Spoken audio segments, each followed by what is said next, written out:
Participación es importante que estén asistiendo a las tres charlas. También si tienen dudas acerca de los certificados pueden escribirnos al correo que compartiremos ahora mismo en el chat. Y esto es muy importante, chicos. Para registrar su asistencia, su nombre completo debe estar visible en el Zoom, así que si todavía no lo tienen registrado, por favor les agradecería que ahora comiencen a poner sus nombres completos porque si no, no va a ser validado su asistencia.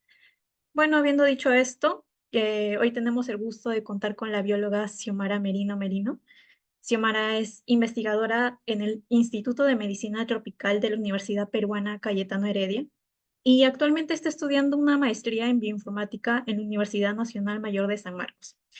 Ella desde el 2018 ha trabajado en proyectos sobre diagnóstico de arbovirus y actualmente investiga virus en pacientes con fiebre en la Amazonía peruana.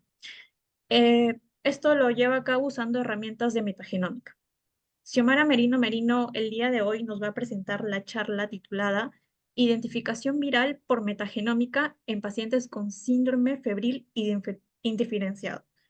Bienvenida, Xiomara. Te damos la palabra cuando estés lista. Puedes compartir tu pantalla y asimismo nos comentas cómo te gustaría que sean las preguntas, si las respondes en el momento o si tienen que esperar un breve tiempo para poder hacer las respuestas a todas las consultas que vayan a ir dejando bien en el chat o alzando la mano.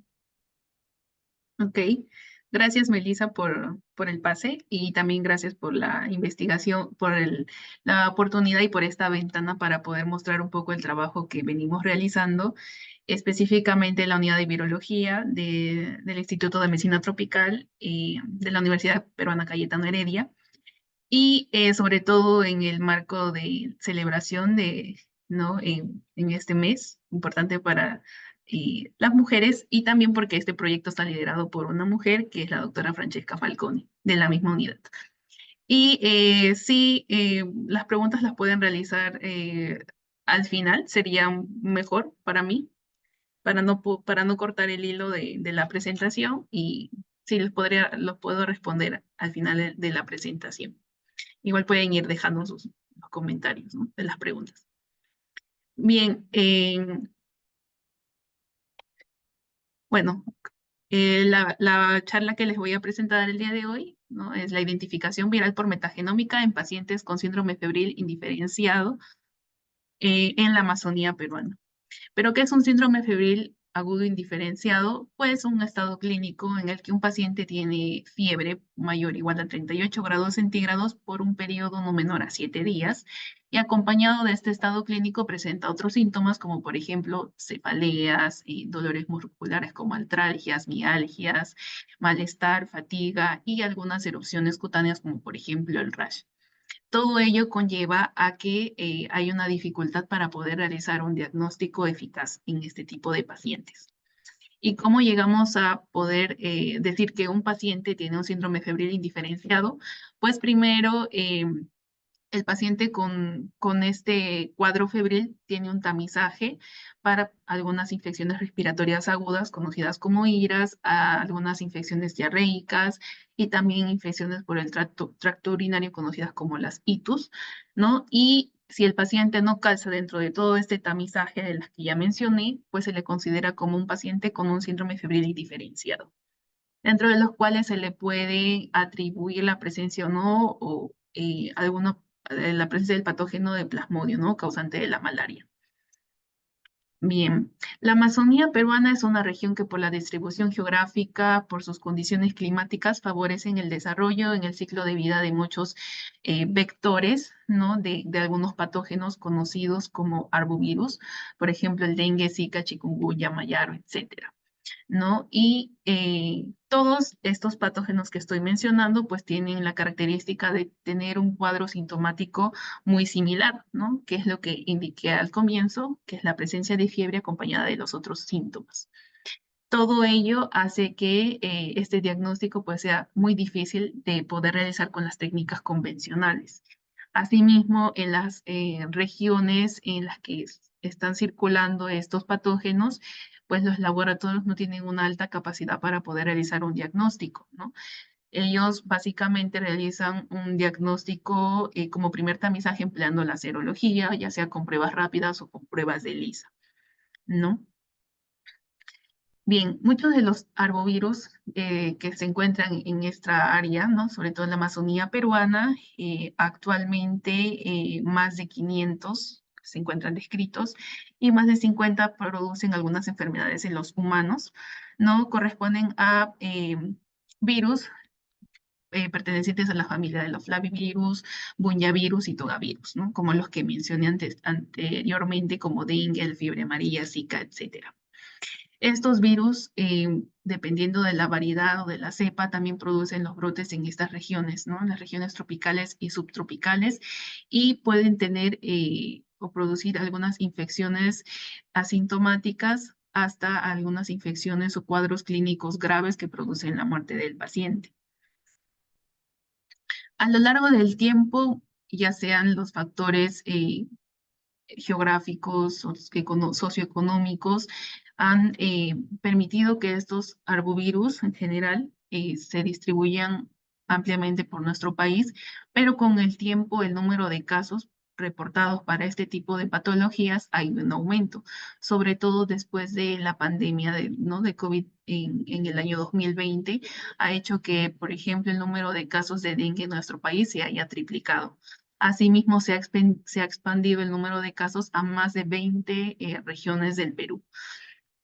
Pero no solamente están circulando en la región solo dengue o solo Zika, sino que hay la cocirculación de muchos virus, ya sean chikungunya, mayaro y oropuche.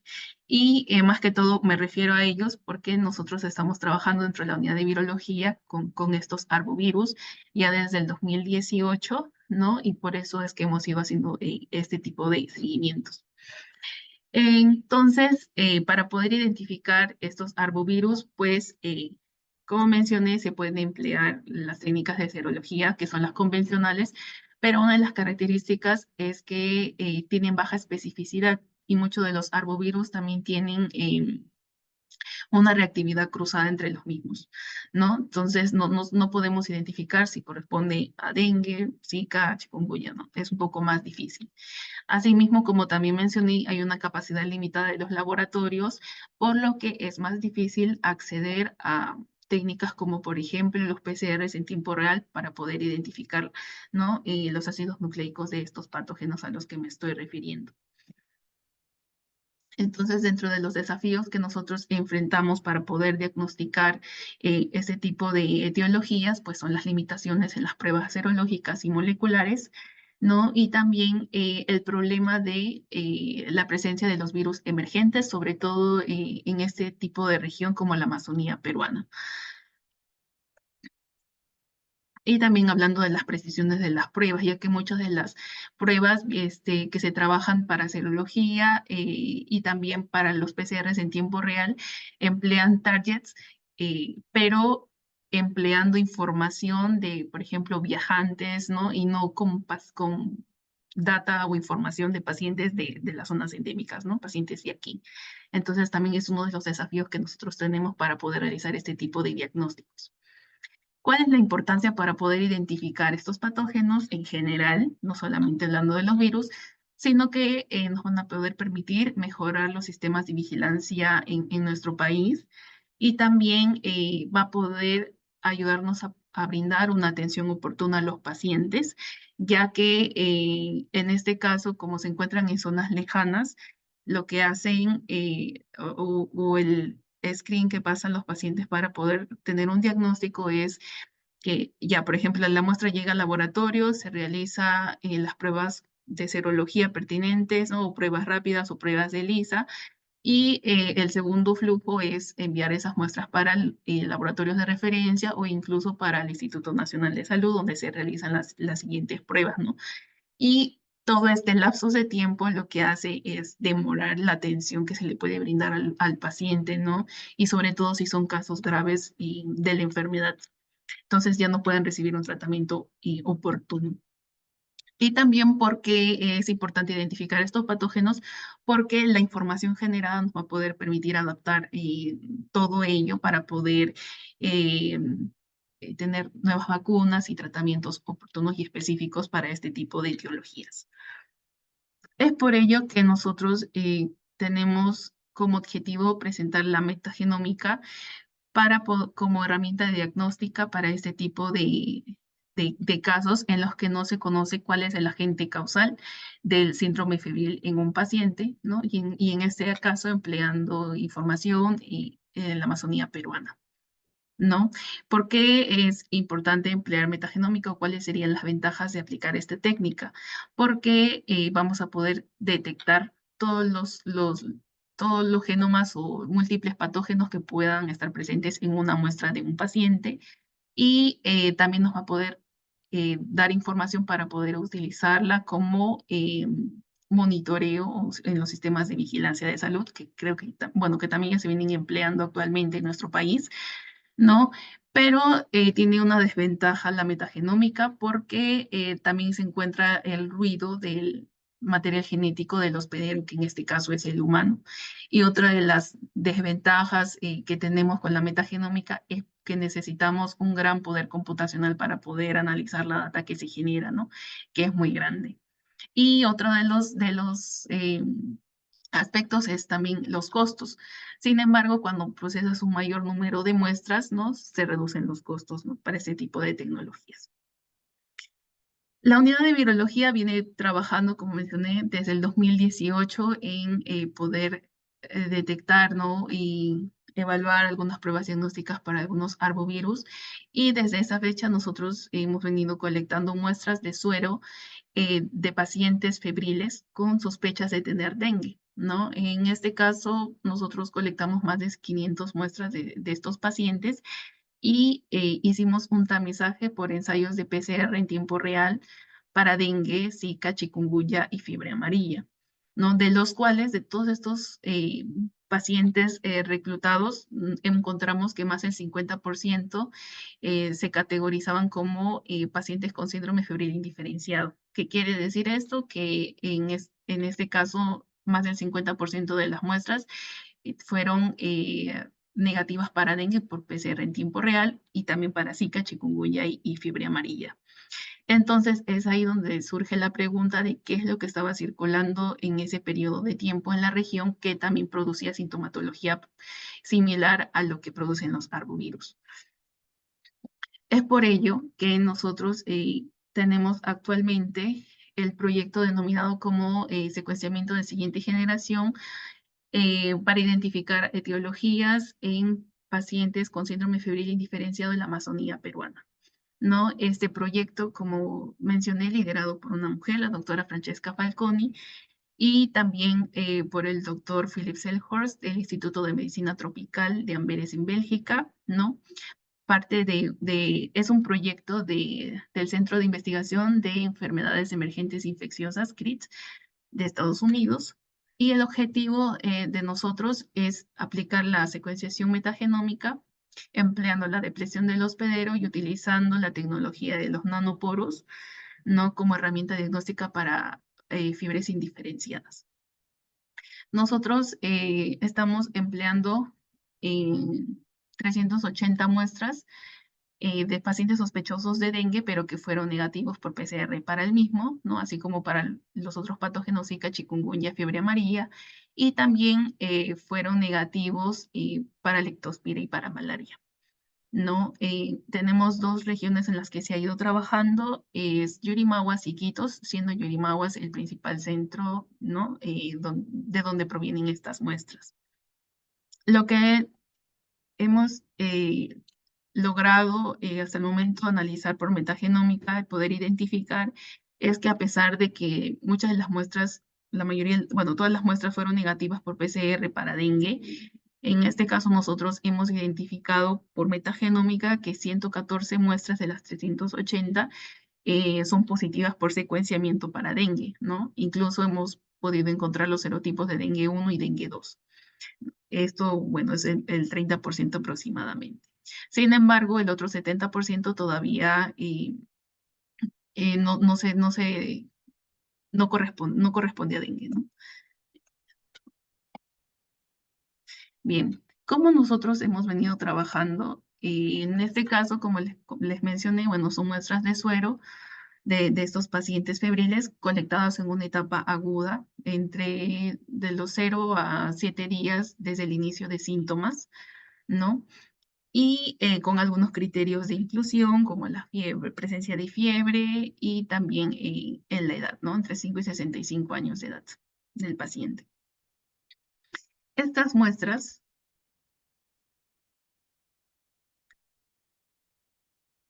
bueno, estas muestras han sido y vienen siendo trabajadas por secuenciamiento empleando la tecnología de Oxford Nanopore o de los nanoporos. ¿Por qué? Porque, primero, porque como estamos trabajando desde un comienzo con arbovirus, estos tienen la característica de tener un genoma relativamente pequeño comparado con otros patógenos, como por ejemplo las bacterias, en las que se tienen aproximadamente 10.000 o 11.000 pares de bases. Entonces, la tecnología de los nanoporos nos permite secuenciar o obtener lecturas o reads mucho más grandes que los que se pueden obtener por Illumina, por ejemplo, ¿no? Pudiendo cubrir todo el genoma del virus con el secuenciamiento, no empleando amplicones, por ejemplo. Asimismo, también la tecnología de los nanoporos nos permite seguir en tiempo real el secuenciamiento, ¿no? Y a la vez hacer el base calling o el llamado de bases cuando se está realizando el proceso, a diferencia del Illumina que tenemos que esperar a que termine la corrida y después poder analizar la data. En este caso, no. Y también otra de las razones por las cuales empleamos esta tecnología es que como se quiere establecer como metodología de diagnóstico, pero en la Amazonía peruana, pues este dispositivo es fácil de transportar, ¿no? Y no necesita de mayor infraestructura de laboratorio para poder trabajarse con él, ¿no? Entonces, es una de las facilidades que nosotros encontramos en esta tecnología para poder emplearlas en este tipo de diagnósticos, sobre todo descentralizando el diagnóstico desde Lima, ¿no? Sino a los centros locales en dichos hospitales, por ejemplo.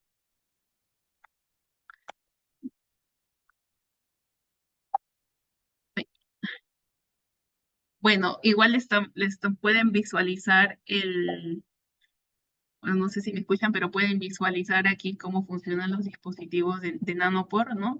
En los que puedes emplear el material de ADN o ARN, y en este caso es una celda, ¿no? En las cuales cada una de las muestras, primero se trabaja en un pool de muestras que tienen unos adaptadores y todas pasan por una especie de nanoporos o proteínas transmembrana en los que se va identificando cuál es la secuencia que corresponde a la muestra, ¿no? La muestra la que estamos trabajando en el laboratorio, ¿no? Entonces, bien, dentro del proceso del que venimos trabajando nosotros, viene a ser primero, como estábamos hablando de arbovirus desde un comienzo, nosotros hemos colectado muestras de suero y a partir de las muestras de suero podemos realizar la extracción del ARN. Entonces, el material genético con el que trabajamos nosotros es el ARN. Nosotros realizamos la extracción de ARN con un kit de Qiagen, ¿no? Para virus específicamente, pero una vez que se realiza la extracción de ARN, se hace una limpieza de las DNAsas presentes, ¿no? Que pueden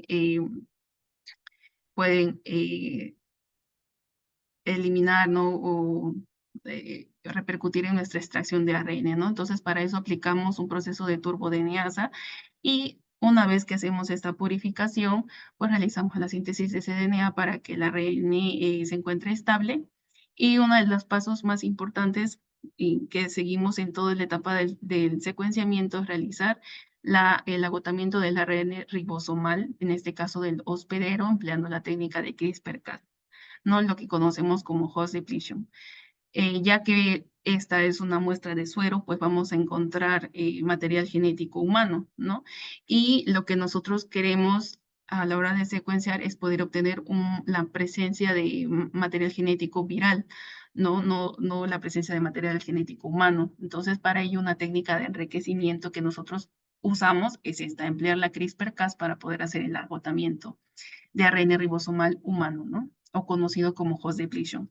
Esta es una de las medidas que nosotros empleamos para poder reducir la presencia del hospedero, pero informáticamente también se emplea otra técnica para poder hacer la depresión del hospedero ya con las secuencias obtenidas. Así también como se habla de, o hacemos metagenómica, pues no tenemos un target dirigido, ¿no? O sea, no quiere decir que, bueno, ya extraje RNA, pero quiero obtener secuencias de dengue, no, sino que quiero saber todo lo material genético que pueda estar presente en esa muestra.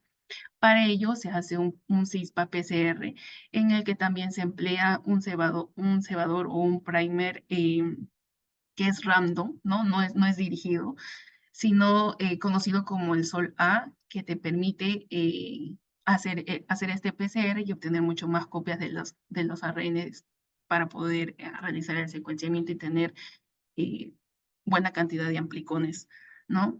Luego tenemos la preparación de las librerías empleando los kits de Oxford Nanopore y hacemos un pooling de 24 reacciones en una corrida, es decir, cargamos 24 reacciones, ¿no? Pero en cada corrida tenemos 22 muestras y dos controles, uno positivo y uno negativo a la hora de realizar el secuenciamiento. La parte del análisis de data, en este caso, cuando nosotros trabajamos con Nanopore, en la plataforma nosotros podemos seleccionar si el base calling, que es el llamado de bases, es decir, la secuencia, ¿no?, que se está obteniendo del secuenciamiento, lo que quieres que lo realice el software o no, ¿no? Entonces, esa es una de las ventajas que te ofrece trabajar con esta tecnología, como mencioné anteriormente. Asimismo, hay otra herramienta bioinformática que nos permite seguir en tiempo real cómo va el secuenciamiento, que se conoce como, se llama Rampart, que es una herramienta de Arctic Network, ¿no? Que lo que hace esta herramienta es, cuando nosotros cargamos la muestra en la flow cell, ¿no?, de Nanopore, se empiezan a generar los archivos de salida del secuenciamiento que se llaman POT5, ¿no? Estos archivos de salida. Entonces, con Rampart nosotros podemos ir copiando a la vez estos archivos de salida cada vez que se van generando, que aproximadamente se generan cada media hora, ¿no? Y puedes pasa por un pipeline y podemos ir mapeando con un gen de referencia que nosotros queremos ver en tiempo real si hay un match de lo que estamos obteniendo o no. Por ejemplo, si selecciono un patógeno para ver si las muestras tienen la presencia del virus de dengue, por ejemplo. Selecciono a dengue como secuencia de referencia y entonces puedo ir viendo en tiempo real si la información que se va generando con el secuenciamiento corresponden o son muestras positivas para dengue, ¿no? Ese es uno de los controles que podríamos hacer. Esto es previo o paralelo al secuenciamiento, perdón, y también previo al pipeline que ustedes puedan aplicar para analizar la data, ¿no? Asimismo, también se realiza la segunda etapa, una vez que se hace el llamado de bases, pues se tiene que hacer el demultiplexado, porque como estamos colocando más de 20 muestras dentro de una sola corrida, cada una de ellas lleva un barcode, ¿no?, que lo va identificando, ¿no?, para poder luego separarlo y hacer el demultiplex. Así también les mencioné que se hace una depresión del hospedero de forma bioinformática, ¿no?, mediante un mapeo con el genoma de referencia, en este caso el humano. ¿Cómo se hace este host depletion? Lo que sucede es que cuando se generan los reads en el secuenciamiento tenemos data, tanto de los virus, los patógenos que nosotros queremos, pero también se generan reads que puedan producirse del humano si es que no hubo un buen agotamiento de ARN ribosomal cuando se aplicó la técnica del CRISPR-Cas, ¿no? Entonces, si no hubo una buena depresión del 100%, pues esa muestra puede tener material genético. Para ello se hace un mapeo con Minimap para poder eliminar estos reads que correspondan a material genético humano, ¿no? Y así tener más pura o más limpia la data que estamos procesando. Después se realiza un ensamblaje y en este caso, como es metagenómica, nosotros no partimos de secuencias de referencia, sino que partimos de un ensamblaje de novo, ¿no? Es decir, no tenemos una secuencia con la cual alinear los reads o las lectoras que tenemos del secuenciamiento. Y como quinto paso se viene a realizar la parte de la identificación taxonómica, ¿no?, de los patógenos. Y en este caso nosotros estamos empleando una herramienta que es de libre acceso, ¿no?, que es una iniciativa de Chan Zuckerberg que se llama CZID, que nos permite reportar la identificación taxonómica. Y justo es una de las herramientas que les quería también compartir, ¿no? Que permite analizar tanto data obtenida por metagenómica y asimismo nos permite realizar algunos análisis como la resistencia antimicrobiana y también nos da algunos genomas virales en consenso, ¿no? Entonces, esta plataforma la empleamos en primera instancia para poder realizar la identificación taxonómica de las muestras con las que venimos trabajando para el secuenciamiento y es una plataforma en nube, ¿no? Y emplea el servicio de Amazon para poder obtener, ¿no? Y esta capacidad o este servidor de procesar toda la data. Y una de las ventajas es que es libre, ¿no? Podemos cargar un proyecto, colocar algunos parámetros o metadata básica que nos solicita la interfaz y se realiza un análisis completo de la muestra, ¿no? De la muestra a obtener solamente los resultados de los taxones que encontramos en ese tipo de secuenciamientos. Y es lo que voy a detallar a continuación, ¿no? Esta herramienta trabaja pues en 4 etapas. Primero lo que realiza es un filtro de la calidad de las secuencias con las que obtuvimos por el secuenciamiento y también hace este filtro del huésped, ¿no? Este mapeo con Minimap, como mencioné, para poder eliminar algunos reads que pertenecen al humano o al hospedero en este caso. Asimismo, también realiza la parte del ensamblaje de nuevo, ¿no? Para obtener los contig y alinea la información que está obteniendo del ensamblaje con bases de datos, en este caso del NCBI, pero emplea las dos bases de datos como la de nucleótidos y las de las proteínas no redundantes. Y finalmente, una vez que corre todo el pipeline, ¿no? Lo que hace es darte un reporte de los taxones presentes en tu muestra. Bien, una de las partes que necesitamos bueno, incorporar para poder realizar este análisis, bueno, eso es indicar que el trabajo viene a ser de metagenómica, qué plataforma estamos trabajando, pueden incluir data de Illumina o obtenida por Nanopore. Existen 2 software para hacer el llamado de variantes o base calling en Oxford Nanopore, como son el Guppy y el Dorado, pero la versión o lo más actual en realidad es para hacer el base calling viene a ser Dorado, ¿no? Y además estos tienen algunos modelos de hacer el base calling, siendo uno más eficiente que el otro y también en cuanto a velocidad. Que son algunos de los datos que tenemos que indicar para que se pueda correr este tipo de análisis.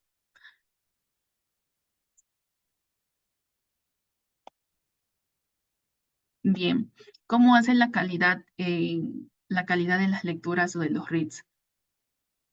Primero, la información que cargamos a esta nube o al CZID son los FASTQ files obtenidos del secuenciamiento, no la data cruda que se obtiene haciendo el base calling, perdón, la data cruda que se obtiene del nanopore, que son los archivos POD5, ¿no? Sino que tenemos que hacer el base calling primero y luego luego estos archivos de salida que son los FASTQ files son los que se cargan a la nube y después se puede correr el pipeline que nos da el programa para analizar esta data metagenómica.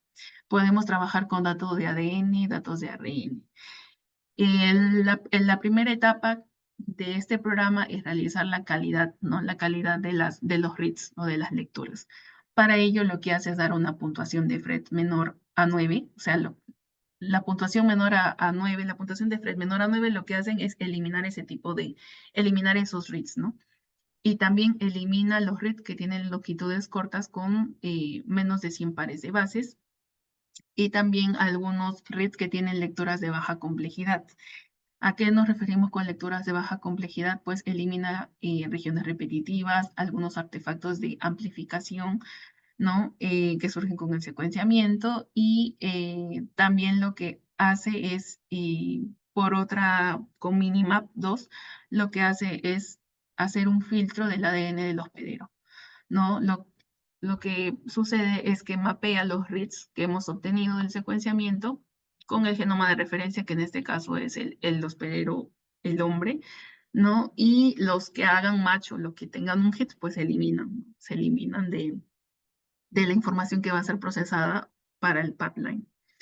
Asimismo, para poder reducir el ruido, el sesgo que se obtiene de todo este proceso y para poder optimizar los tiempos y los recursos computacionales para poder analizar la data, lo que se hace es realizar un submuestreo. Es decir, que agrupa 100 millones de reads o de lecturas y va a trabajar de esa forma, ¿no? Como por grupo de 100 millones, de un millón, de un millón, de un millón de lecturas, ¿no? Para los siguientes pasos. En este caso, por ejemplo, la herramienta que se emplea para hacer la calidad o el filtro de calidad es FastP, que a diferencia de la herramienta FastQC que se emplea para hacer un análisis de calidad, por ejemplo, con lecturas de Illumina, no, esta bueno, con FastQC nosotros podemos hacer el análisis de calidad, pero lo que vemos es primero ver, ¿no? Esta secuencia tiene alto contenido de GC, las calidades o los índices o puntuaciones de FRED son muy bajas, entonces tendríamos que eliminar y cortar adaptadores, etcétera, ¿no? Y aplicando otras herramientas como por ejemplo Contrimomatic, ¿no? Y Codadapt, ¿no? Para poder cortar algunos adaptadores, etcétera.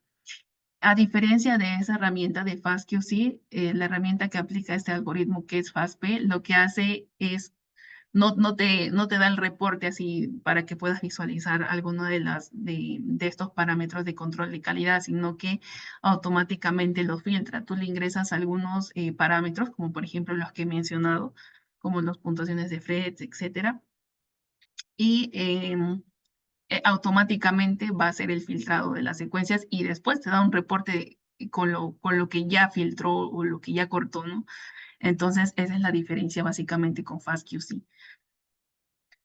Una vez que ya tenemos las secuencias, ¿no?, curadas, se realiza el ensamblaje de nuevo, en el cual no utilizamos un genoma de referencia, ¿no? En este caso, lo que se emplea para poder hacer este tipo de ensamblaje es emplear la herramienta de Metafly, que viene a ser una variante de Fly en realidad, que se emplea para poder realizar el ensamblaje ensamblaje de nuevo con consecuencias, ¿no?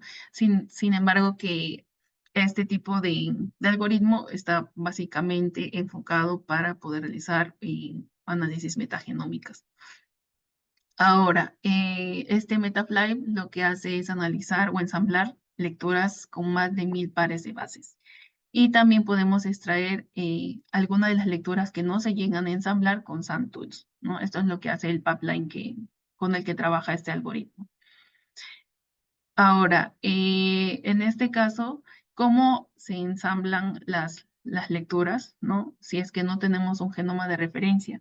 Pues ellos hacen un ensamblaje por grafos. Lo que hacen es como tienes, por ejemplo, ¿no? En esta imagen tienes el genoma y diferentes reads, ¿no? O lecturas, ¿no?, que se han generado, y lo que hacen es buscar como que cuáles son las posibles reads que sí se puedan alinear a un genoma, eh, al genoma no de referencia, sino al contig más grande que hayan ensamblado, lo vuelven a ensamblar esos reads que tienen con el contig que ha generado, ¿no? Para poder también depurar un poco las secuencias que se están generando.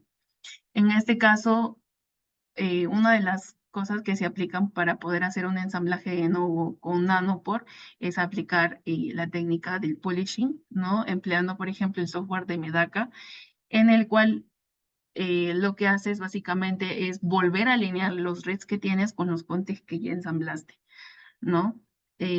Esto se hace con la finalidad de poder corregir algunos errores que se dan con el secuenciamiento, porque a diferencia del secuenciamiento por Illumina, los valores o los índices de FRED que se obtienen son mucho más bajos, ¿no? En el caso de Illumina tenemos más o menos los índices de FRED de 20 a 30. Sin embargo, con Nanopore tenemos los índices entre 10 a 20, ¿no? A lo mucho, ¿no? Este tipo de índices. ¿A qué nos referimos o qué significa que tengan este tipo de puntuación? Pues si una secuencia tiene un índice de Phred de 10, por ejemplo, quiere decir que una de cada 10 bases que ha sido secuenciada, pues es un error, ¿no? Esa es una de las desventajas que podríamos atribuirle a esta tecnología frente a las de Illumina, ¿no? Sin embargo, sobrepesando las ventajas de poder obtener reads mucho más largos y poder obtener una mejor cobertura del genoma, pues Nanoporsi resulta siendo un poco, bueno, más eficiente que trabajar con Illumina para este tipo de casos, ¿no? Bien, luego se tiene, hay reads, por ejemplo, que se ensamblan y forman un contig, pero hay algunos que no pasan estos controles de calidad y no se logran ensamblar. Entonces, estas son las lecturas que no se llegan, estas son las lecturas que se llegan a extraer empleando las herramientas de SandTools, ¿no? Y igual este software te da el reporte de las lecturas que no se lograron ensamblar porque no cubren estos criterios, ¿no? De control de calidad, etcétera. Ahora, en segunda instancia, para poder ensamblar, como mencioné, se vuelven a alinear los reads con los contig empleando Minimap y esta información sirve para poder obtener cuántos números de reads obtuvimos, cuántas bases y también algunas estadísticas como la cobertura que se tiene, ¿no? De los contig frente a los genomas de los taxones que se reportan al final del análisis. Finalmente, o en la tercera parte se da el reporte de los taxones, pero este pipeline lo que utiliza es bases de datos del NCBI, de los bases de datos de nucleótidos y bases de datos de proteínas no redundantes, ¿no? Empleando dos herramientas como Minimap y Diamond.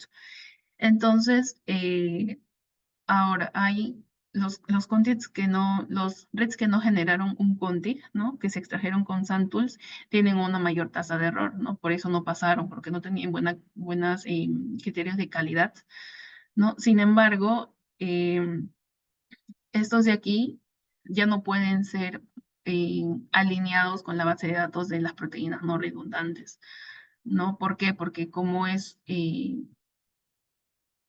necesitamos la traducción, ¿no? de estos aminoácidos a proteínas, se requiere una mayor precisión para poder realizar este tipo de procesos y no se puede realizar este alineamiento, ¿no? con este tipo de bases de datos. Asimismo, también como un segundo o tercer filtro, ese pipeline, además de retirar o no eliminar los reads que hacen un match con el genoma de referencia humano, ¿no? También elimina algunos hits o reads que puedan estar asociados a data de los el superfilum que es los deuterostomados, ¿no? Al que corresponde también, en el que estamos los humanos, ¿no? Y también elimina algunas hits que se encuentren mapeados con las secuencias artificiales, que también es una base de datos que tiene el NCBI. Entonces, elimina estos como otros criterios extra para poder limpiar más la data. Ahora, en el caso de los virus, por ejemplo, que tienen una mayor tasa de mutación y lo que se puede observar es, por ejemplo, que muchos de los reads que no han sido mapeados tienen un mayor alineamiento con la base de datos de las proteínas no redundantes, pero no llegan a tener un buen alineamiento, un buen match con las bases de datos de los nucleótidos, ¿no? Entonces, si se observa esto, bueno, el programa, ¿no? Identifica que esto se puede asociar a un patógeno emergente que sea nuevo o que probablemente no haya estado dentro de la base de datos del NCBI, ¿no? Esto lo que pueden observar es uno de los reportes que nos da esta herramienta para poder analizar este tipo de datos, ¿no? En este caso te da el taxón, te reporta el taxón al cual está identificando, ¿no? Por el secuenciamiento. También te da cuántos reads tienes, por ejemplo, cuántas bases por millón tienes, el número de bases que ha encontrado en el secuenciamiento, cuántos contigs hay, ¿no? También te da el porcentaje de identidad respecto a la secuencia con la que hizo match, pero que se encuentra en la base de datos del NCBI. y también te da el e-value, ¿no? Así como en el BLAST, por ejemplo, te da el valor del e-value. Y dentro de una de las recomendaciones que te dice para poder utilizar la herramienta es que también puedas configurar que tus resultados tengan un e-value mayor a 10 a la menos 3, ¿no? Para que consideres que tus resultados no se deben al azar, ¿no? Otra de las cosas es que primero lo que nos da es la secuencia de referencia del NCBI con el que logró hacer match los reads o los contis que has alineado o que has obtenido por el secuenciamiento. Te da la secuencia de referencia, cuánto es la longitud de la secuencia de referencia, cuántos contis se llegaron a alinear frente a ella, cuántas reads perdiste, no que no se llegaron a alinear, pero que puedes descargar para poder hacer un análisis posterior y también, en este caso, la cobertura, ¿no? La profundidad de cobertura por cada uno, ¿no? De los reads, la profundidad y también cuánto porcentaje de mismatch hay, ¿no? Entre lo que tú tienes y no. Entonces, es una de las ventajas computacionales que podemos nosotros aprovechar de este tipo de herramientas, como es el CZID, para poder procesar la data metagenómica. Nosotros procesamos, bueno, la data, ¿no? Y los archivos FASTQ, así como les indiqué, son las que se cargan al sistema de esta base de datos y podemos obtener información de los taxones, de los patógenos que se encuentran presentes en una muestra. Sin embargo, los resultados o la información que nosotros obtenemos no solamente corresponden a los virus, ¿no? Ya que me he estado refiriendo mucho a la parte de arbovirus, sino también te reportan bacterias, hongos, etcétera, ¿no? Parásitos que puedan estar presentes.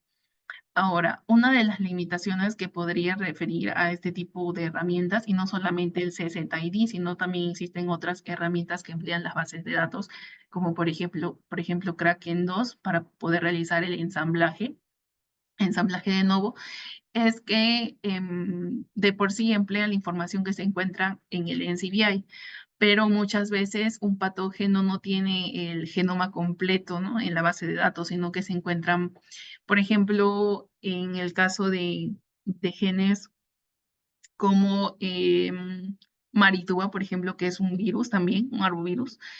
En este caso tiene segmentos M, L y S, si no me equivoco.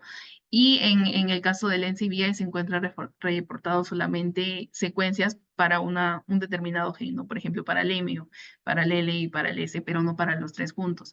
Entonces, una de las desventajas es que no podemos tener el genoma completo de este virus, ¿no? Dentro de esta base de datos para poder realizar el ensamblaje de nuevo. Entonces, ¿qué haríamos en ese tipo de casos? Es lo contrario, ¿no? Poder construir un pipeline, ¿no? Propio como herramienta de trabajo en lo que podríamos hacer es construir una pequeña base de datos propia, ¿no? Con los patógenos más frecuentes de nuestra región, los que se encuentran circulando, por ejemplo, en la Amazonía, ¿no? ¿Qué virus podría encontrar? Y tener genomas de referencia completos o también puedo concatenar algunos genes no en este caso, como les estaba mencionando, en el caso de Marituba virus, por ejemplo, se pueden concatenar estas tres regiones del genoma de este virus para obtener ya un genoma de referencia que nos permita o nos sirva como base para poder realizar el ensamblaje de nuevo. ¿No?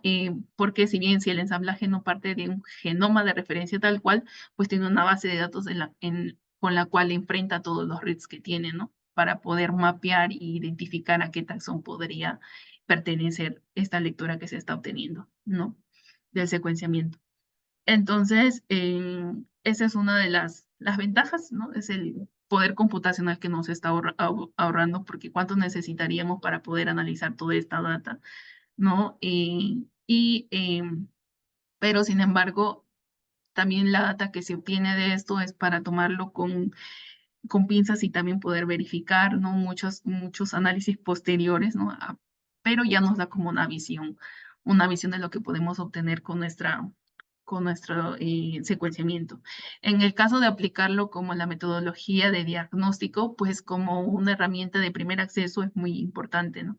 Y es más fácil y en este caso nos permite dar un diagnóstico mucho más rápido, pero también se tenía que tener en cuenta las pruebas de diagnóstico, como por ejemplo PCR, para poder verificar lo que está indicando, ¿no?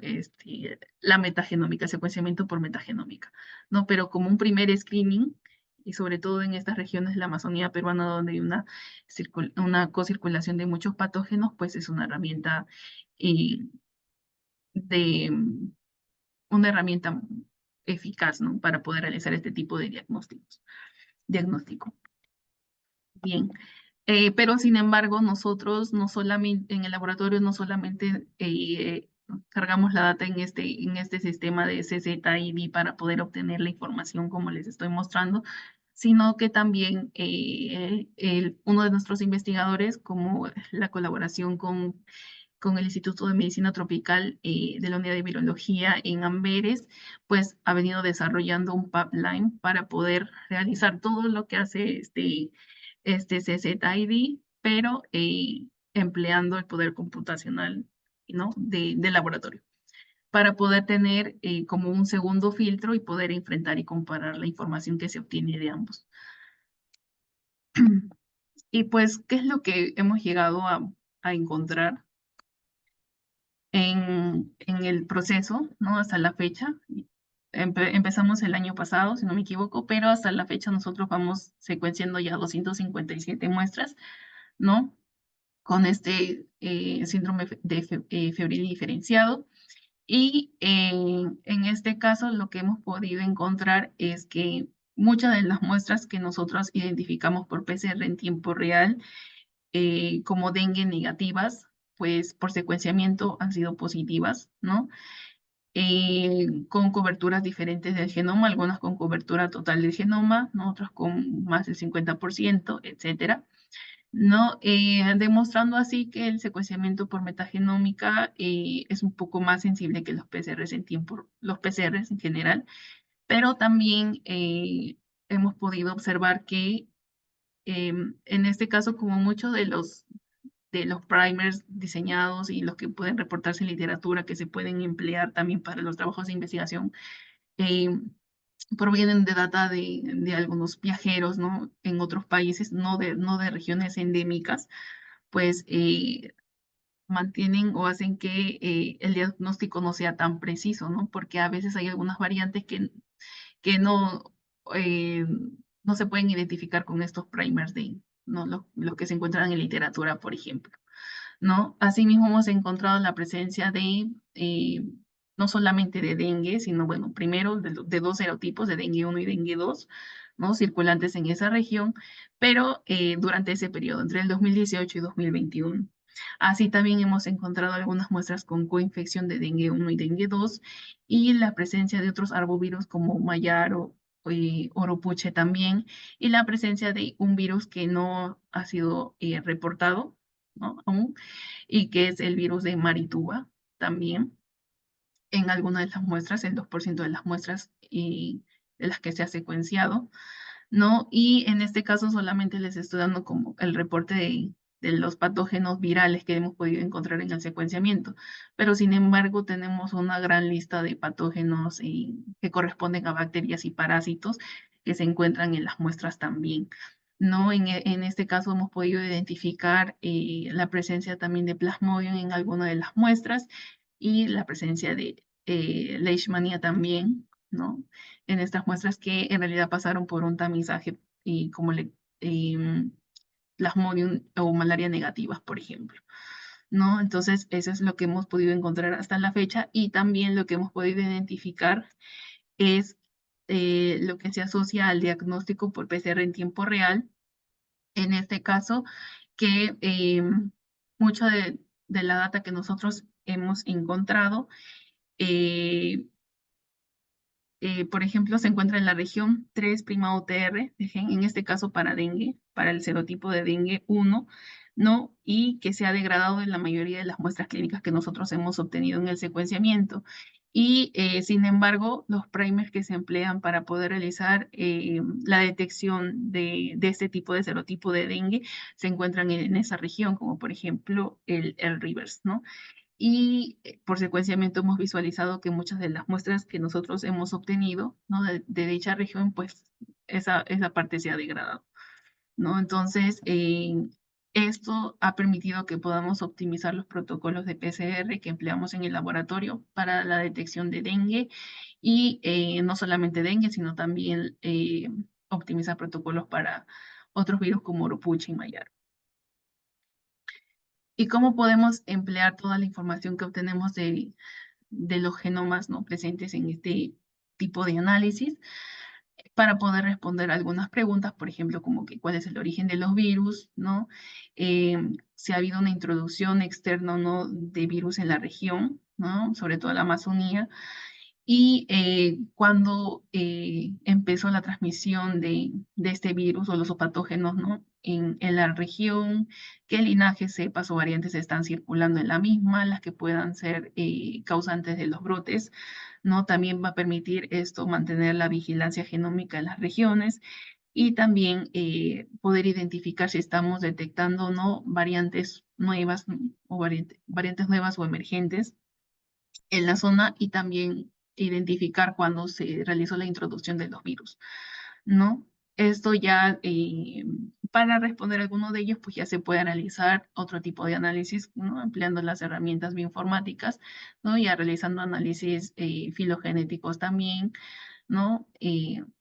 Para poder determinar también, por ejemplo, algunos tiempos de divergencia o fechas de introducción de las nuevas cepas y variantes, por ejemplo, del dengue en la región de la Amazonía, que es un trabajo que estoy realizando también para, como parte de la maestría en bioinformática, poder identificar las variantes, ¿no? Que están circulando las variantes de dengue que están circulando, que estuvieron circulando en la Amazonía peruana entre el 2018 y 2021, pero adicionalmente nosotros también tenemos muestras actuales, ¿no? Desde el 2024 que se vienen colectando en dicha región, entonces vamos a poder identificar si han habido algunas introducciones y qué nuevas cepas están circulando en la región.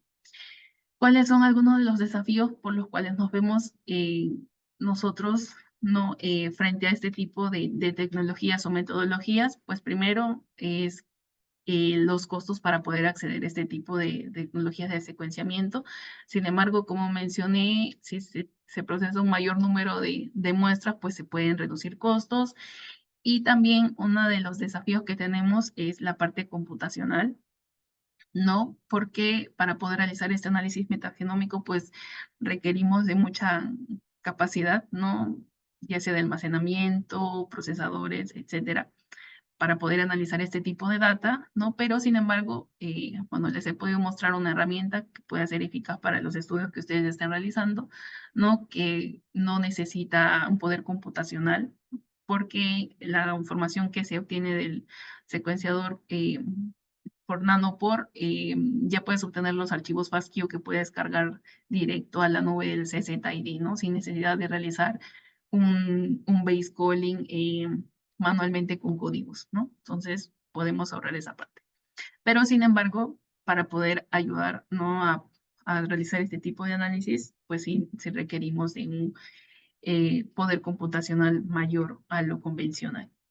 ¿Y cuáles son las perspectivas que nosotros tenemos? Pues mejorar sobre todo la precisión en la precisión de las herramientas bioinformáticas para también reducir costos y también emplear este tipo de tecnología, la metagenómica, como herramienta de diagnóstico, sobre todo en estas regiones donde no hay una alta capacidad de diagnóstico en el laboratorio, ¿no? Para así poder mantener los sistemas de vigilancia también en nuestro país. Ujú.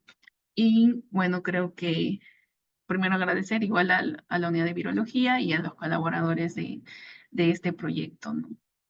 Así que gracias.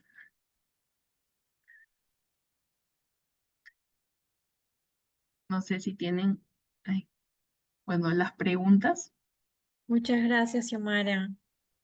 Te agradecemos por haber compartido con nosotros toda esta información muy valiosa y pues estamos ahora incentivando, ¿no? También que muchas más mujeres se animen a poder hacer más trabajos en bioinformática. Bueno, chicos, Si tienen preguntas, pueden alzar la mano, como también pueden dejarlas en el chat para que Xiomara pueda responderlas. Estamos atentos. Sobre todo es importante, bueno, lo que señalas de que más mujeres puedan participar en este tipo de trabajos, ¿no? Y actividades.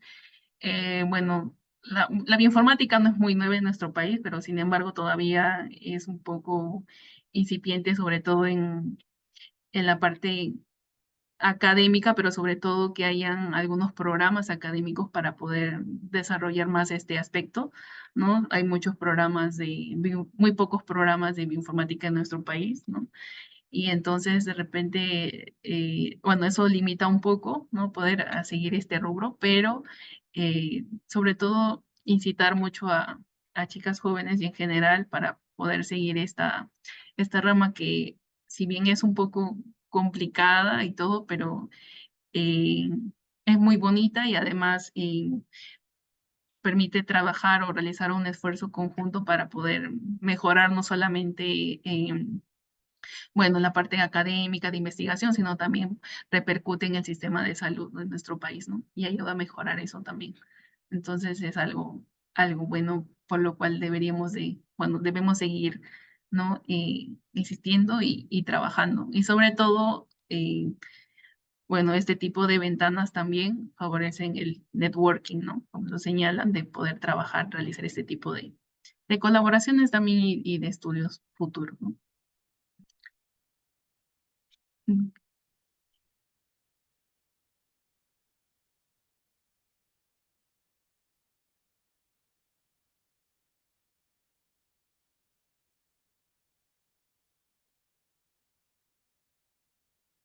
Tu audio. Nos están pidiendo su contacto para ponerse en contacto. Hola, Kimberly. ¿Quieren un contacto para ponerse en comunicación con Xiomara? Mm, y ya, lo voy a dejar en el chat, creo que no lo coloqué. Mm,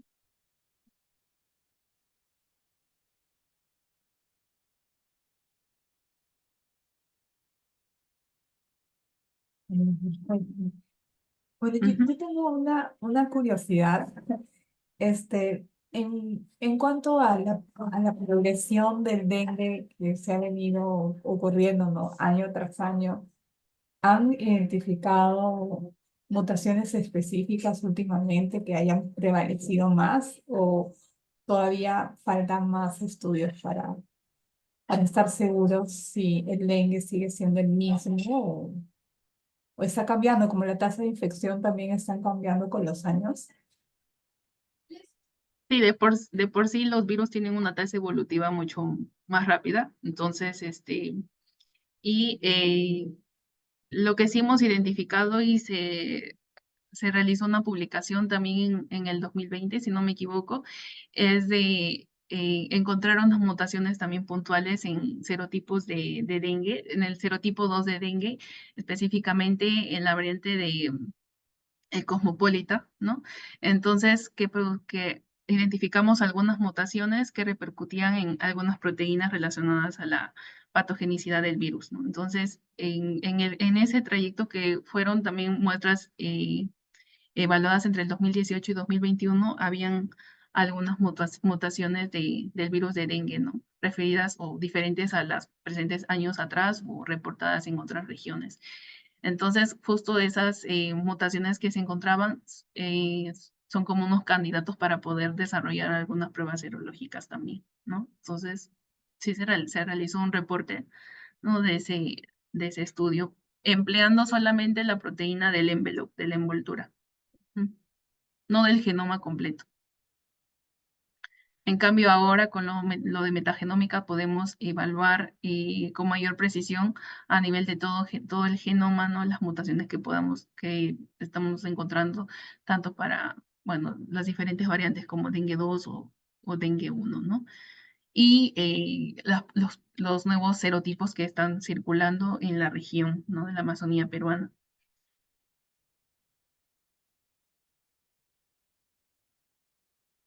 Xiomara, aquí tenemos una pregunta de Luis García. Ujú. Nos dice, ¿hay apoyos para compensar el B de salud, estas tecnologías más elevadas en costos? Ah, apoyo por parte del Ministerio de Salud, apoyo del gobierno peruano, para comenzar estas tecnologías. No he encontrado alguna de ellas, pero bueno, hay fondos de financiamiento en los que pueda realizar parte de investigación y se puedan desarrollar este tipo de tecnologías, ¿no? Pero fondos como tal,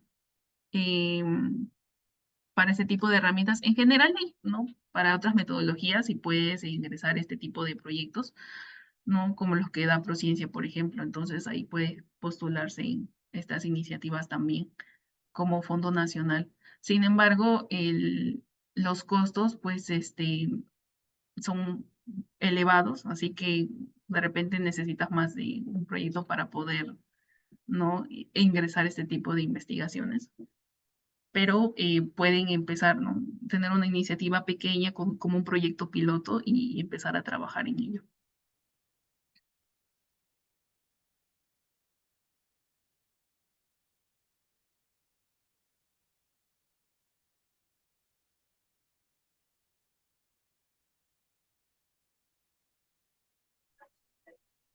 ¿Hay alguna pregunta, chicos? Aprovechen la oportunidad de tener la presencia de Xiomara. Vamos a repetir.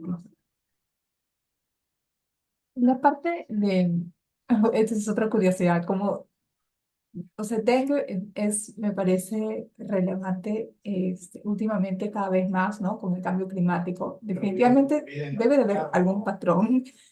Este, en la parte donde se ha habido infección, presentan, me imagino, un rate de mutación diferente o es independiente. Es, Independiente de cada virus. es independiente. Las, no, o sea, ¿te refieres si hay un patrón de mutación en las coinfecciones, algo así? O que favorezcan. Ah, lo que pasa es que, mira, las infecciones, lo que pasa con los arbovirus en general es que ya tienes una infección primaria, ¿no? Es decir, la primera vez que tuviste dengue, por ejemplo. Entonces, tu cuerpo también tiene como un sistema de memoria, ¿no? Y después puedes tener una segunda infección, pero no necesariamente con el mismo serotipo, sino con otro. Por ejemplo, dengue 2, ¿no? La primera infección que tuve fue por dengue 1 y luego por dengue 2. Entonces, hay un mecanismo que tiene que ver con la parte serológica del virus, ¿no? La parte de anticuerpos que hacen que la segunda infección sea un poco más grave que la primera, por así decirlo, que es mucho de lo que podemos observar en la Amazonía, porque como siempre están circulando arbovirus, entonces un paciente puede tener más de una infección. Otra de las cosas es que, por ejemplo, cuando tenemos una infección primaria, puedes desarrollar como cierta inmunidad, ¿no? Pero en este caso para los arbovirus no se da. Y no necesariamente quiere decir que la coinfección o sea, mutaciones propias en una coinfección o independiente de cada virus. No es algo, no es lo mismo. Pero sí puedes tener la coinfección de los mismos, como menciono, y generalmente una infección secundaria suele ser un poco más fuerte que cuando te dio por primera vez dengue, por ejemplo. Tenemos una pregunta por Facebook de Antonio Fer. Él nos dice, buenas noches, muy buena presentación. Mi pregunta es, ¿los análisis metagenómicos solo los realizan en software en línea o también utilizan un servidor para hacer otros análisis mediante línea de comandos? De ser así, ¿qué piperines tienen implementados? Ya, como mencioné, como primera instancia se trabaja con este tipo de herramienta, ¿no? En nube, que es el CZID. Sin embargo, la unidad de virología tiene un pipeline de trabajo, tal cual como si funciona el software, pero para poder trabajar, no trabajamos con un servidor directamente, sino que tenemos una computadora robusta para poder realizar este tipo de análisis, ¿no? Entonces, lo que se hace, bueno, es primero trabajar se trabaja desde el base calling, ¿no? Empleando en este caso el algoritmo de Dorado, ¿no? Para hacer el base calling de ONT y se tiene ya un pipeline escrito para lo mismo, con el cual se puede hacer el base calling, el ensamblaje de nuevo, pero como mencioné, como con una pequeña matriz de base de datos que ha sido construida, ¿no? Por el que ha desarrollado este pipeline, que es nuestro colaborador, como mencioné, del Instituto de Medicina Tropical en Amberes. Y es así como si trabajáramos con un Kraken, ¿no?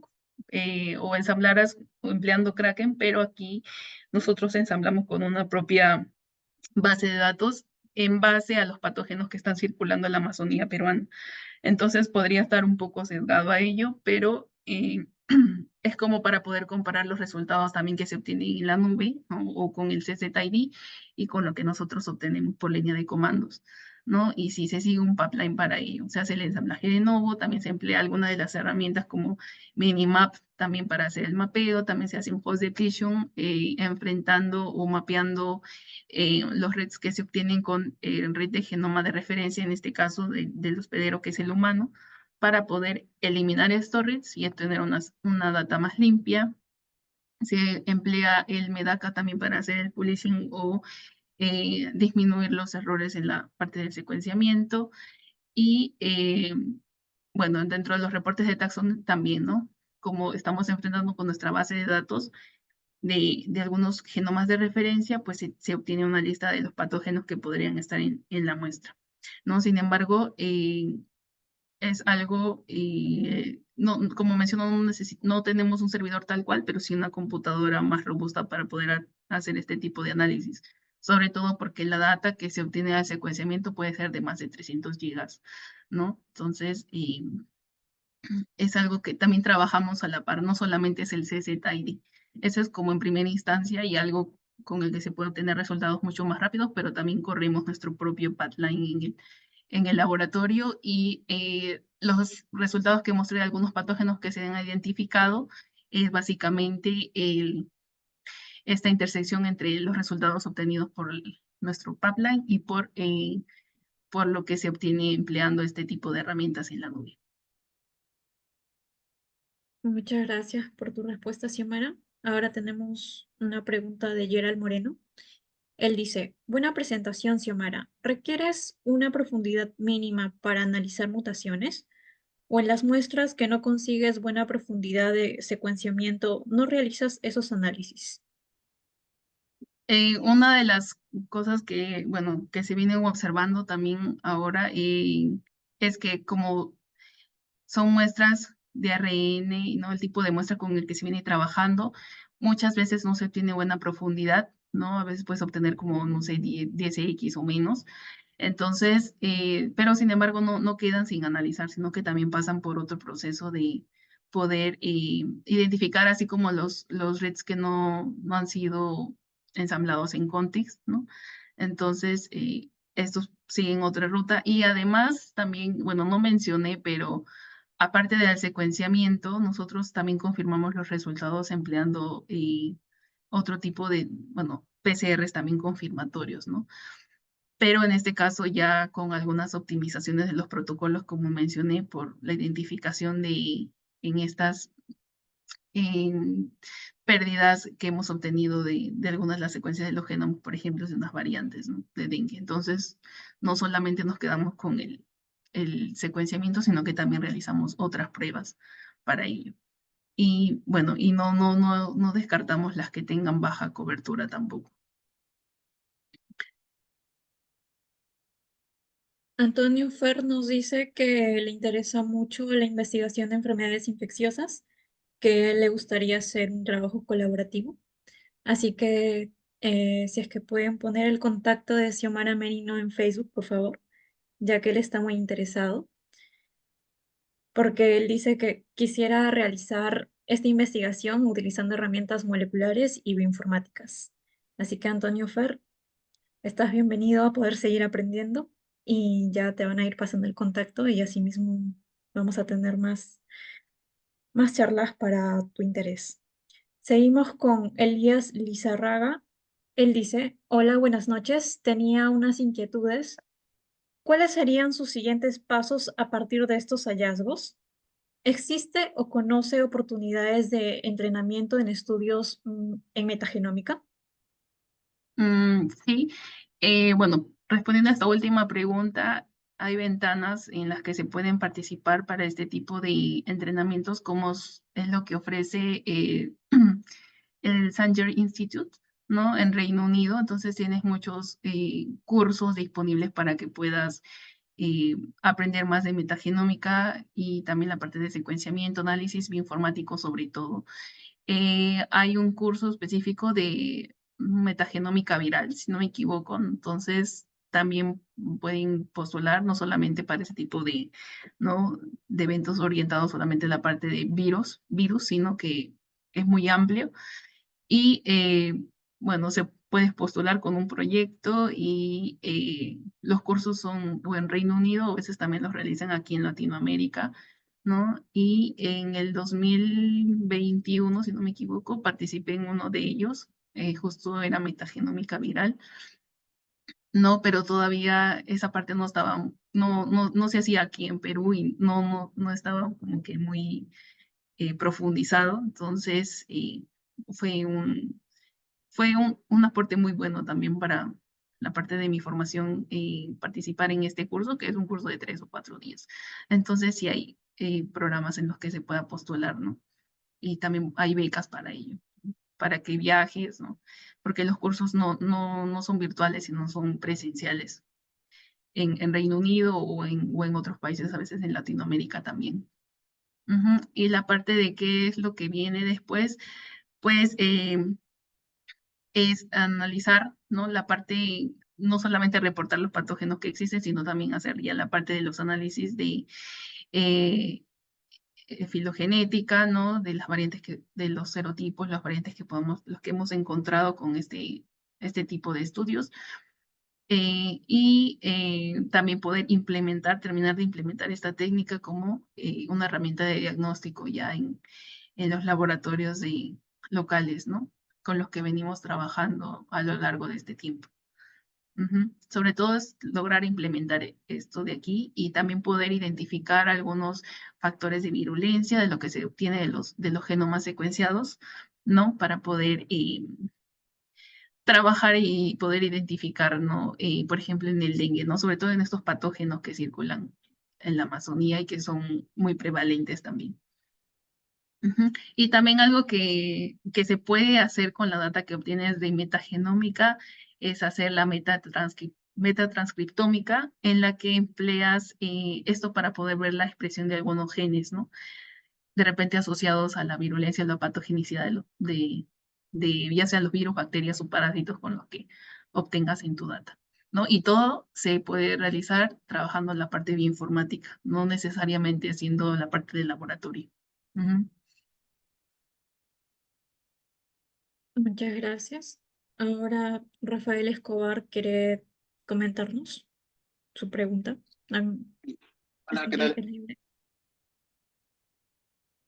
Bien. ¿Qué tal? Bueno, Xiomara, muchas gracias por tu presentación. Yo también me dedico a Viral Metagenomics, así que también tenía un par de consultas. Primera era si mayormente en los RNA viruses se da lo que es el co-reassortment cuando hay coinfecciones. Entonces quería preguntarte si en arbovirus se había detectado ello. Y mi otra pregunta era con respecto al creo que mencionaste ARN ribosomic depletion, que utilizas ese paso para disminuir el host depletion, perdón. Entonces, pero en tu pipeline posteriormente utilizas el Minimap para reducir o comparar con un genoma de referencia, en este caso humano. ¿Es necesario ese paso, el de depletion ribosómico primero antes de eso? ¿O crees que sería suficiente solamente utilizando Minimap o BBMap o BBDuc, por ejemplo? Gracias.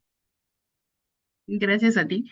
Sobre lo del host depletion, es como una técnica de enriquecimiento más que todo, ¿no? Si bien puedo hacer lo que tú mencionas, ¿no? La parte bioinformática, ¿no? Haciendo el mapeo con el genoma humano, para poder obtener mayor cantidad de genomas, en este caso el genoma viral, ¿no? Que es el que he estado trabajando para hacerlo de secuenciamiento, nosotros necesitamos enriquecer disminuyendo la mayor cantidad posible de la secuencia de genoma humano que pueda estar en nuestra muestra, ya sea por la misma manipulación a la preparación de la muestra, ¿no? Y de por sí, por las propiedades mismas, ¿no? Del suero de los humanos.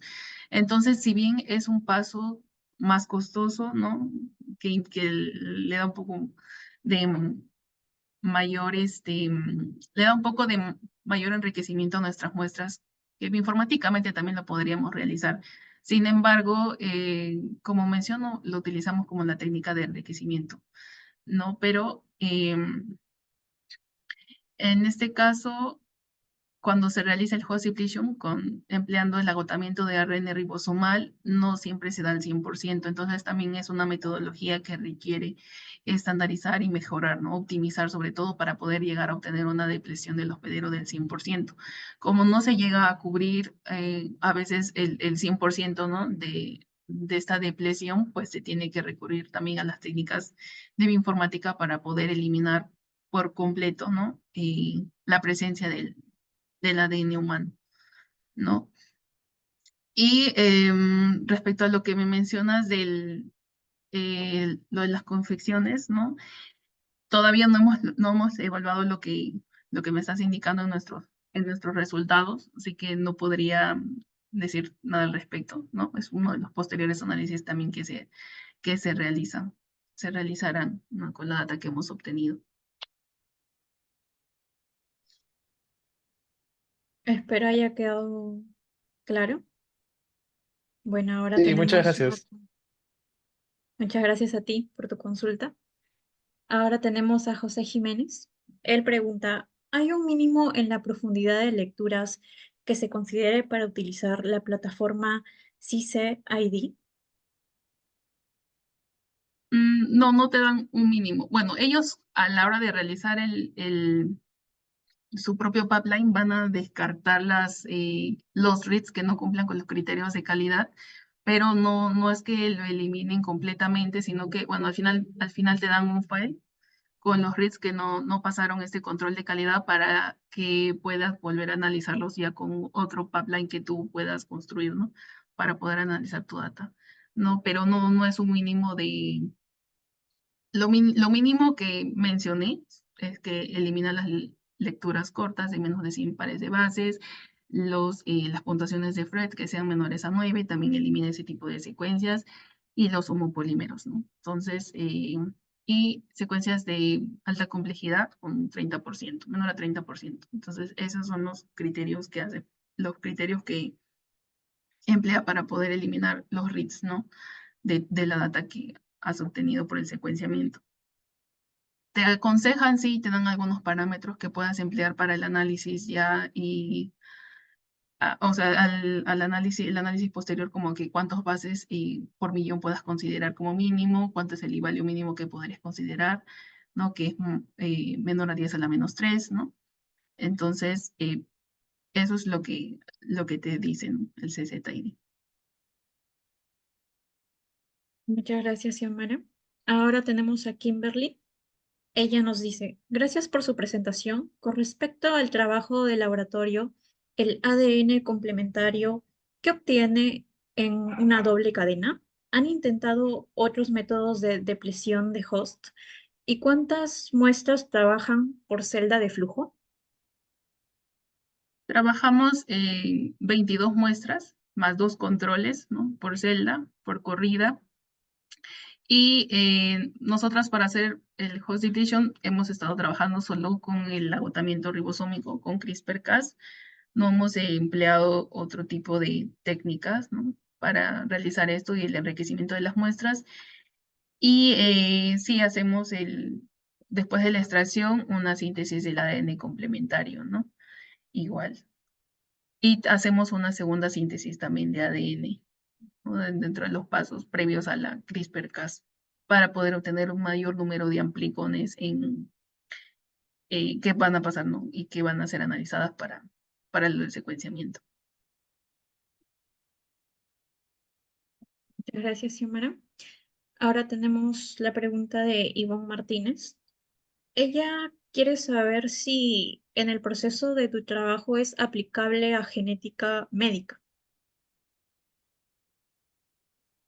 Mm, bueno, puedes aplicar los resultados para poder identificar algunas, ¿no? De lesiones o mutaciones, ¿no? Y también ver de las secuencias de los patógenos que te puedas estar obteniendo, puedes evaluar ya si están presentes algunas mutaciones en genes de resistencia, ¿no? Enfocados o que tengan que ver con tratamientos de los pacientes, no sé, como por ejemplo para TB o HIV, ¿no? Así que sí es aplicable, ¿no? Ampliar la metagenómica, porque es obtener el genoma completo de los patógenos que puedan estar presentes en una muestra. Ahora tenemos nuevamente una consulta de Kimberly de la pregunta anterior. Ella dice que en qué consiste los dos controles que mencionaste anteriormente. Los controles que consideramos en las corridas es un control positivo, no un control positivo, sino un control en el que conocemos cuál es el patógeno, ¿no? Y además proviene de un cultivo que viene a ser el PDB, ¿no? El virus de distemper, y eso lo consideramos como un control positivo para ver si la secuenciación está correcta o no, ¿no? Si ha habido una buena secuenciación. Y como control negativo, pues empleamos en este caso el agua, ¿no? También seguimos todo el flujo completo para esta muestra y para el agua, ¿no? Para ver si no ha habido algunas otras alteraciones, ya sea en el laboratorio, en toda la misma manipulación a la hora de trabajar y hacer este secuenciamiento que puedan también influir en los resultados que estamos teniendo, ¿no? Por ejemplo, no sé, la presencia de algunos hongos o bacterias que puedan estar presentes en el agua, ¿no? Y que es la misma que estás empleando para hacer toda la parte del trabajo en el laboratorio, ¿no? A la hora de hacer el secuenciamiento, que también pueda estar ocasionando, generando un ruido, ¿no? A la hora de analizar tu data. Entonces, empleamos esos dos controles y 22 muestras, ¿no?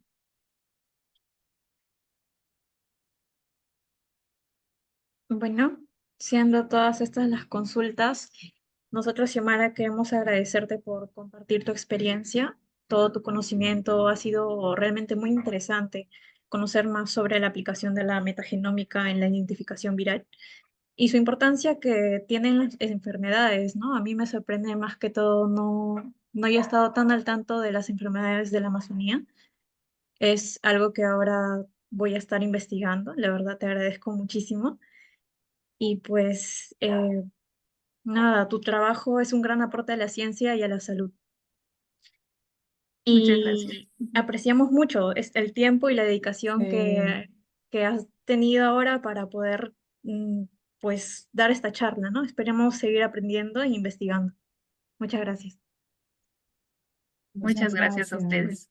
Ujú. Sí, nos ha encantado, hemos aprendido un poquito más del dengue. Creo que es una responsabilidad de cada uno, o sea, aún así no sea nuestra línea de investigación de saber, porque es un problema latente que enfrentamos y nos has motivado para darle atención también desde nuestra frontera. Muchas gracias, Xiomara, ha sido un gusto conocerte. Bueno, a cada uno, muchas gracias. Y bueno, seguimos en contacto. A ver qué cosas más podemos compartir en un futuro de tu trabajo de tesis de maestría y muchos éxitos en tu maestría. Muchas gracias a ustedes por la invitación y por el espacio. Y bueno, esperamos volver a vernos. Ahora, antes de Sí. irnos, hay que tomarnos la foto final, que es la que Ujú. siempre nos olvidamos. Los que deseen prender su cámara están invitados. Nos encantaría tener este recuerdo con Xiomara Merino. Yo voy a hacer la cuenta regresiva, así que los espero.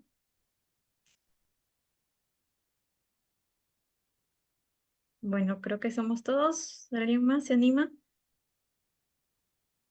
Sí, somos todos. Ya, chicos, voy a contar, ¿sí? 1, 2, y a las... Pongan su mejor cara. Y a las 3. Listo, quedó. Ya. Súper. Gracias, chicos. Que tengan buenas Gracias. noches. Buenas Gracias. noches. Gracias, buenas noches.